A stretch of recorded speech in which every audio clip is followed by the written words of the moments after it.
오늘 하나님의 말씀의 제목은 독사의 자식들과 아브라함의 자식들입니다. 오늘 어버이 주일이죠.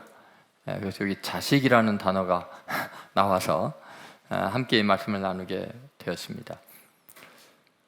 오늘 본문의 무리들이 세례받으러 나왔는데 정말 놀랍게 세례 요한은 그들을 향해서 독사의 자식들이라고 합니다.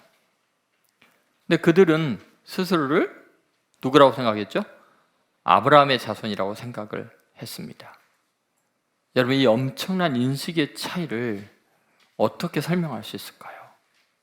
나는 분명히 훌륭한 자식이라고 생각하는데, 하나님을 믿는 믿음의 사람이라고 생각했는데 형편없는 독사의 자식이고 전혀 믿음의 사람이 아니라고 성경은 이야기를 하고 있습니다. 여러분, 내가 부모님께는 훌륭한 자식이라고 다들 생각합니다. 나만큼 하는 자식이라고 이렇게 어디 있겠느냐고 말하겠지만, 하나님이 보실 때 너 형편없다, 너 독사의 자식이나 마찬가지다. 너 아브라함의 자식이라고 생각하느냐? 네 부모는 그렇게 안 살았는데 너는 왜 그렇게 사냐?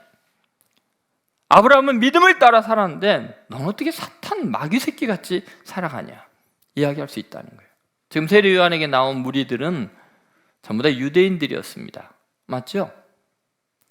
그들은 분명히 선민의식을 갖고 있었습니다. 그들은 예배를 잘 드렸습니다. 그런데도 단호하게 이야기합니다. 착각하지 마라. 독사의 자식들이라.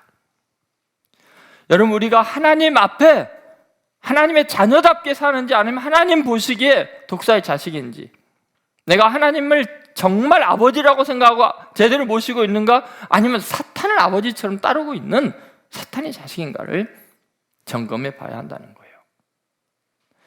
여러분, 도대체 그 기준이 뭘까요? 우리가 착각하고 있는 것이 뭘까요? 첫 번째 중요한 것은 이런 것입니다. 종교의식이 정체성을 확보해 주지 못한다. 한번 따라해보세요. 종교의식이 정체성을 확보해 주지 못한다. 여러분, 7절 말씀을 보시죠. 자, 같이 읽겠습니다. 7절 말씀입니다. 요한이 세례받으러 나오는 무리에게 이르되, 자, 독사의 자식들아, 누가 너에게 일러 장차올 진노를 피하라 하더냐. 여러분, 무리들이 세례 요한에게 나온 이유가 뭐죠? 뭐하러 나왔습니까? 자, 세례 받으러 왔어요. 자, 여러분 중에 이제 예수님 믿기 시작하고 세례 받으러 저한테 왔어요. 그럴 때는 제가 독사의 자식들아 하면 여러분, 교회 다 떠나죠. 근데 세례 요한은 지금 그렇게 이야기하고 있잖아요. 세례 받으러 온 사람들에게 독사의 자식들이라뇨. 왜 그랬을까요, 여러분? 여러분, 요한의 세례는 무슨 세례죠? 회개의 세례거든요. 물 세례잖아요. 근데 이들은 회개가 없는 종교의식으로서의 세례를 생각하고 있는 거예요. 자기네들은 이미 할례를 받았고 유대인이고, 여기다 그러니까 스펙을 하나 더 쌓는 거예요. 정결의식에 참여하는, 그들은 그 의미가 뭔지를 모르는 거예요. 물세례, 회개의 세례라는 것은 참여하는 마음과 자신들의 행위에 대해서 분명한 죄책감을 느끼고 자기네들이 잘못됐다고 회개하는 마음으로 세례를 받을 때, 이 예배에 참여할 때 그것이 의미가 있다는 거예요. 그런데 그들은 종교의식을 행하는 것 자체가 또 다른 하나의 자기의 의를 쌓는 것에 불과한 거죠. 삶의 변화가 없으면서 회개가 없는 세례가 무슨 의미가 있냐는 거예요. 그러니까 너희들 착각하지 말라. 종교의식이 아브라함의 자식인 거 보장하지 않는 자, 너희들이 예배드리러 나오는 것 자체가 너희들이 크리스찬이라는 걸 보장하지 않는다는 거예요. 너희가 하나님의 자녀라면 회개하는 마음이 있어야 된다. 변하여 새 사람이 되지 않으면서 무슨 놈의 아브라함의 자손이냐. 여러분, 교회는 많은데 하나님이 보시기에 독사의 자식들이 더 많으면 어떻게 하겠어요? 예배에 참여를 하는데 하나님 아버지의 마음을 아프게 하는 사탄의 자식들이 많으면 어떻게 하냐는 거예요. 여러분, 회개가 없으면 절대로 의식 자체로는 구원받지 못합니다. 여러분, 마음속에 주님 전에 올 때마다 자신의 죄에 대한 애통하는 마음이 있습니까? 내가 이렇게 살면 안 되는데 하나님 정말 죄송합니다. 여러분, 세례 요한은 그것을 강조하고 있어요. 지금 독사의 자식들아 라고 혹평을 하고 있는데 그들은 스스로는 추워도 의심이 없습니다. 난 아브라함의 자손이다. 그럼 여러분, 그 말은 원래 맞잖아요. 자신들이 아브라함의 자손인 거 맞잖아요. 그런데 그렇지 않다는 거예요. 할례를 받았건 거기다 세례를 새롭게 받건 간에 종교의식 자체가 너가 아브라함의 자손이라는 확보가 되지 않는다는 거죠. 여러분, 이게 왜 중요하냐면 우리들이 거창하게 행하는 의식이 우리의 정체성을 규정하지 않는다는 것을 기억해야 합니다. 물론 세례받으러 나오지 않는 사람은 회개할 기회도 없어요. 그렇죠? 이런 말 들을지도 못해요. 예배 현장에 나와서 하나님 앞에 예배를 해도 마음의 중심이 하나님께로 향하지 않으면 무의미하는데, 예배 장소에 나오지 않는다면, 예배 자체 드리지 않는다면 더 희망이 없는, 그건 책망할 이유도 없는 이방인들이겠죠. 여러분, 내 삶이 하나님을 믿고 주일 예배 오면서 찔림을 받습니까? 여러분, 정말 예수 믿으면서 내가 이렇게 살면 안 되지 하고 변화되고 있습니까? 여러분이 어떤 목적을 놓고 하나님께 기도만 하면 그 기도에 그냥 응답해 주신다고 착각하십니까? 어떤 의식을 치르면 여러분이 원하는 소원이 이루어지긴다고 생각하십니까? 여러분, 정말 하나님이 원하는 게 뭘까요? 우리에게 돈 좀 더 벌게 하고 여러분에게 좀 유명해지게 하고 그 정도일까요? 여러분이 하나님을 닮아가고 예수님을 닮아가고 정말 거룩한 사람으로 여러분 자체가 변화되는 것을 하나님은 더 기대하지 않으실까요? 여러분, 우리들은요, 근본적인 변화가 없으면 진정한 의미의 신앙인이 아닙니다. 그래서 초대교회는 늘 세례받기 전에 반드시 거쳐야 되는 게 회개였습니다. 사도행전 2장 38절 보시죠. 자, 같이 읽겠습니다. 베드로가 이르되 너희가 회개하여 각각 예수 그리스도의 이름으로 세례를 받고 죄 사함을 받으라. 그리하면 성령의 선물을 받으니. 여기 보니까 제일 먼저 뭐예요? 너희가 뭐예요? 회개하여. 여러분, 회개가 없이 그냥 세례 받으면 의미가 없다는 거예요. 여러분, 세례는 자신을 물속에 집어 넣는 겁니다. 자신을 죽이는 행위입니다. 의식과 마음의 중심과 행위의 변화가 있어야 합니다. 그래서 이 삶의 변화가 우리가 예배 드리는 것에 전제됩니다. 그래야 예배가 의미가 있습니다. 그래서 예수님께서 마태복음 5장 23절 24절에 그 중요한 말씀을 하신 거예요. 자, 한번 같이 읽겠습니다. 그러므로 예물을 제단에 드리려다가 거기서 내 형제에게 원망 들을 만한 일이 있는 것이 생각나거든 예물을 제단 앞에 두고 먼저 가서 형제와 화목하고 그에 와서 예물을 드리라. 여러분, 지금 예배에 예물을 드리는 것은 굉장히 훌륭한 일입니다. 그런데 그것이 받아들여지려면 어떻게 해야 돼요? 형제와의 관계를 회복하라는 거예요. 여러분 보세요. 우리가 교회 와서 기도하는 제목이 뭐예요? 여러분의 소원이 뭐예요? 무엇을 원해서 예배 드리고 계시나요? 여러분, 형제와 화목하지 못하는 이유가 뭐예요? 돈 때문입니까? 마음 상해서 그렇습니까? 여러분, 그거를 해결하지 못하면서 하나님 앞에 드리는 예물을 하나님이 기뻐 받으시겠네요. 여러분, 부모님에게 정말 효도하는 게 뭘까요? 부모님에게 뭐를 드린들 기뻐하겠어요? 형제간에 원수처럼 싸우는데요. 내가 낳은 자식들이 서로 돈 때문에 원수가 되었고 싸우면은 부모님이 아무리 큰 집에 살고 호의호식가 나고 마음이 편하겠습니까? 우리가 예수 믿는다는 것은 서로를 용서하고 사랑하는 거예요. 여러분, 반드시 우리의 예배는 우리의 삶의 변화, 회개가 수반되어야 합니다.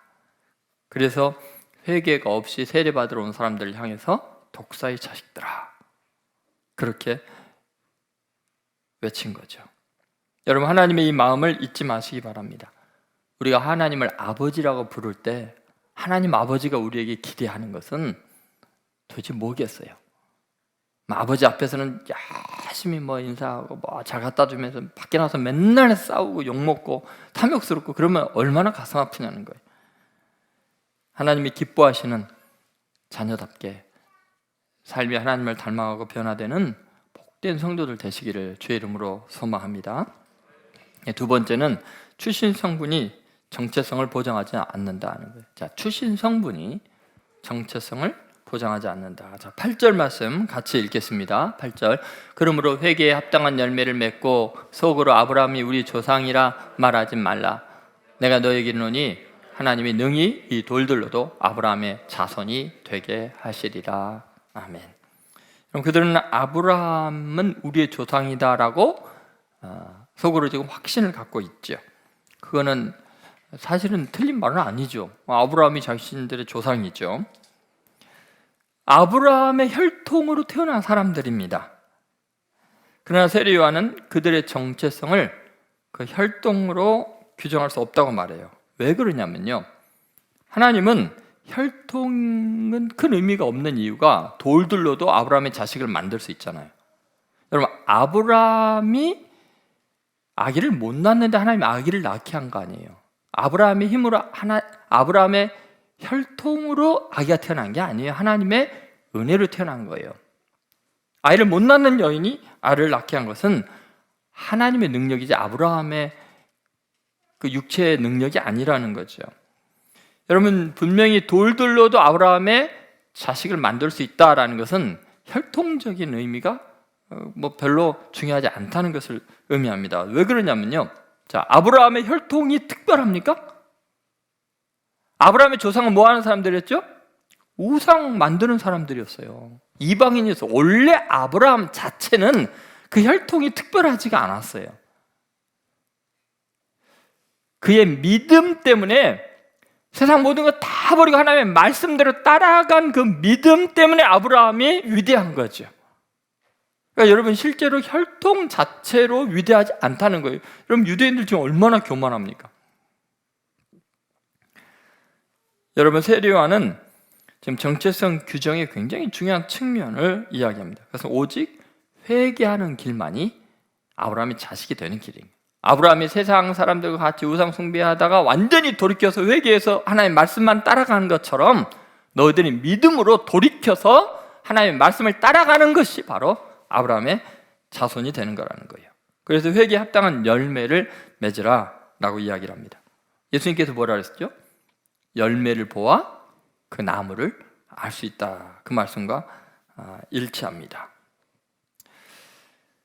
여러분, 지금 우리들이 지금 생각해야 될 게 뭐냐면, 그냥 이렇게 아브라함의 자손이라고 태어나서 그냥 살아가는 그 보장된 신분, 그것으로 우리는 하나님 편에 섰다고 착각해서는 안 된다는 거예요. 분명하게 결단해서 하나님의 뜻대로 살아가려는 그런 헌신이 필요하다라고 이야기합니다. 스펄전 목사님이 굉장히 중요한 그 설교를 하셨습니다. 당신은 지금 어느 편에 서 있는가? 둘 중에 하나만 선택할 수 있다. 중간지대는 없다. 그렇게 이야기를 합니다.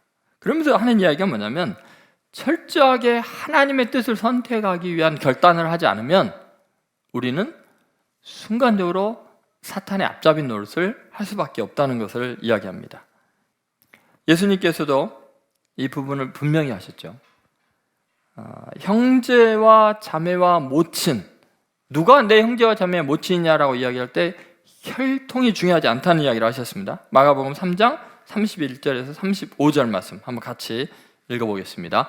그때 예수의 어머니와 동생들이 와서 밖에 서서 사람을 보내어 예수를 부르니 무리가 예수를 둘러앉았다가 여짜오되 보소서 당신의 어머니와 동생 누구들이 밖에서 찾나이다. 대답하시되 누가 내 어머니이며 동생들이냐 하시고 둘러앉은 자들 보시며 이르시되 내 어머니와 내 동생들을 보라. 누구든지 하나님의 뜻대로 행하는 자가 내 형제요 자매요 어머니이니라. 여러분, 우리가 아브라함의 자손이라는 혈통을 강조할 것이 아니라 뭐라고요? 하나님의 뜻대로 행하면 누구든지 다 하나님의 자녀다. 그렇게 이야기하고 있다는 것을 잊지 마시기 바랍니다. 마지막으로 이제 회개의 열매가 정체성을 보장한다. 세 번째는 이 회개의 열매가 정체성을 보장한다는 것인데요. 9절 보시죠. 한번 같이 읽겠습니다. 이미 도끼가 나무 뿌리에 놓였으니 좋은 열매 맺지 아니하는 나무마다 찍혀 불에 던져지리라. 하나님의 심판이 굉장히 이제 임박해 있는데, 자, 도끼가 나무 뿌리에 딱 놓였어요. 이제 여러분 도끼질 할 때 어떻게 해요? 도끼질 할 때 그냥 바로 내리치나요? 찍을 부분에다가 딱 넣고 그 다음에 어떻게 해요? 이제 그거 딱 놓은 다음에 그 다음은 어떻게 되겠어요? 이제 진짜 내리치려고 또 놓는 거예요. 도끼가 나무 뿌리에 놓였다는 것은 이제 큰 나무에 뿌리가 이렇게 쭉 뻗어 있으니까 여기를 잘라버려야겠다고 딱 놓고 그 다음 어떻게 돼요?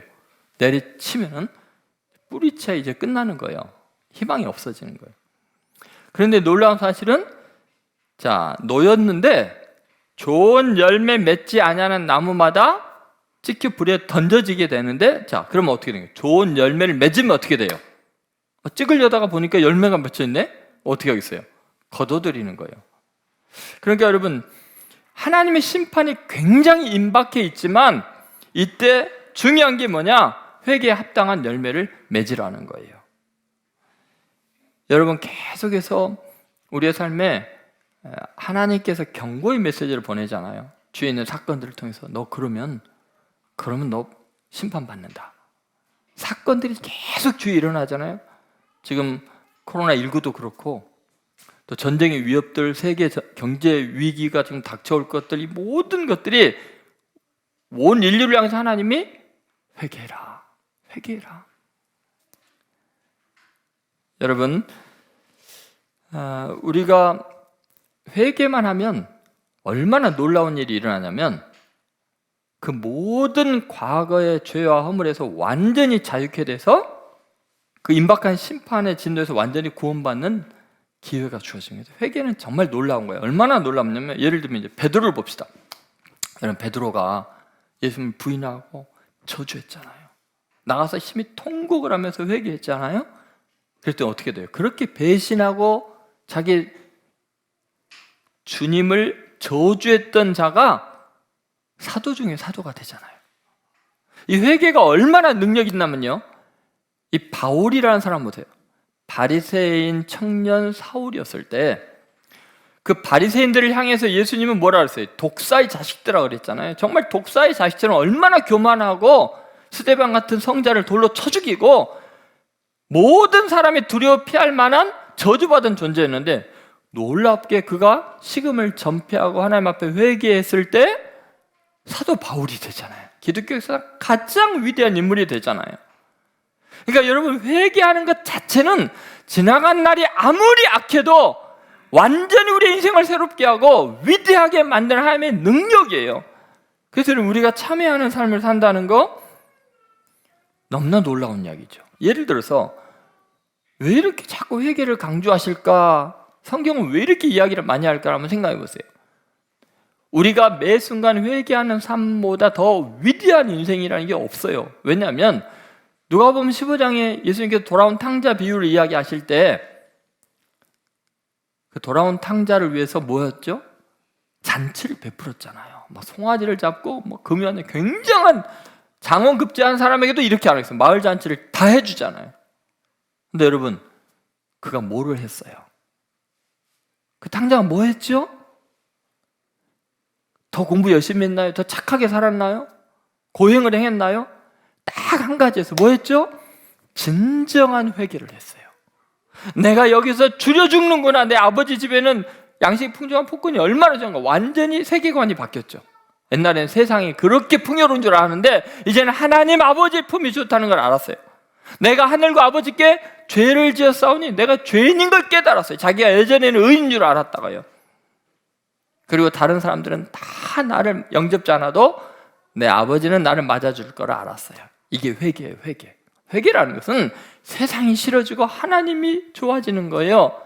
내가 의로운 줄 알았다가 내가 죄인인 걸 깨닫는 거예요. 그리고 내 하나님이 너무너무나 은혜로우셔서 내가 아무리 잘못해도 진정으로 회개하면 나를 맞아주실 거라는 믿음이에요. 그러면 그 사람은 어떻게 돼요? 돼지 우리에서 갑자기 잔치의 주인공으로 바뀌잖아요. 그가 한 게 뭐가 있냐고, 회개밖에 없어요. 그래서 그리스도인의 삶은 날마다 하나님 앞에서 자신을 돌이키고 오늘 회개할 거, 새롭게 결단하고 하나님께로 나아가는 거예요. 그것이 정말 위대한 거죠. 홍정길 목사님이라고 정말 존경하는 목사님이시죠. 그분이 이런 말을 했어요. 요즘도 저는 저를 믿을 수 없습니다. 이제 거의 80이 되셨나요? 이분이 나이 70이 다 된 제가 가장 많이 기도하는 기도 제목이 무엇인지 아십니까? 하면서 예전에 이런 책을 냈어요. 복음이 나를 결정한다 하면서. 그럼 어둠이 꽉 찬 방에는 뭐가 뭔지 몰라요. 그런데 빛이 탁 켜지면은 모든 것이 낱낱이 드러나듯이 이 목사님이 예수님을 만나기 전에는 자기가 얼마나 추하고 악하고 더럽고 거짓이 가득하니 몰랐대요. 그런데 예수님을 딱 만나면서부터 자신의 죄 때문에 견딜 수가 없다는 거예요. 세월이 갈수록 주님을 점점 가까이 하고 하나님의 일을 할수록 점점 하나님의 말씀을 증거할수록 깨닫는 게 뭐냐면 나가 정말 형편없는 존재구나. 그래서 이분이 기도할 때도요, 보통 목회자들은 중보 기도를 많이 하고 다른 사람들을 위해서 기도를 많이 해야 되는데 3분의 1 이상을 자기의 죄에 대한 참회의 기도가 대부분이라는 거예요. 왜 그럴까요?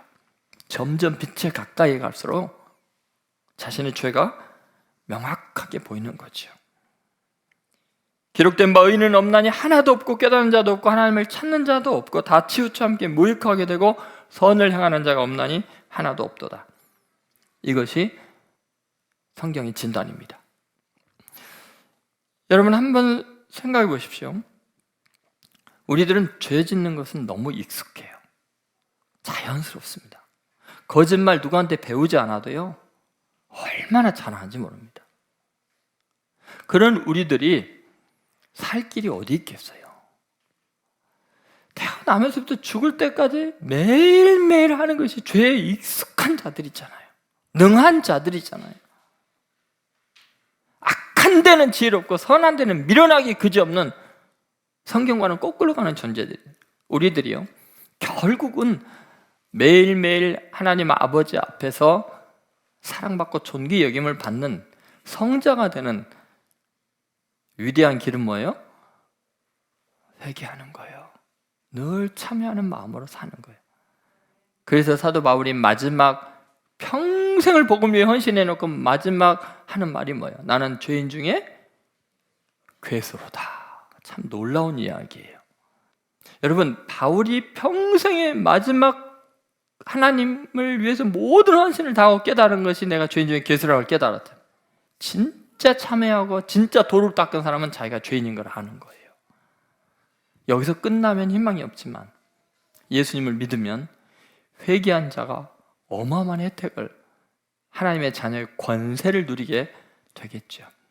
저는 오늘 여러분들이 부모님에게 진짜 효도하려면 하나님 앞에 참여하는 인생이 되어야 한다고 믿습니다. 정말 부모님의 마음을 기쁘게 하고 하나님 아버지의 마음을 기쁘게 하는 위대한 그리스도인들로 진정으로 거듭나게 되시기를 주의 이름으로 축원드립니다.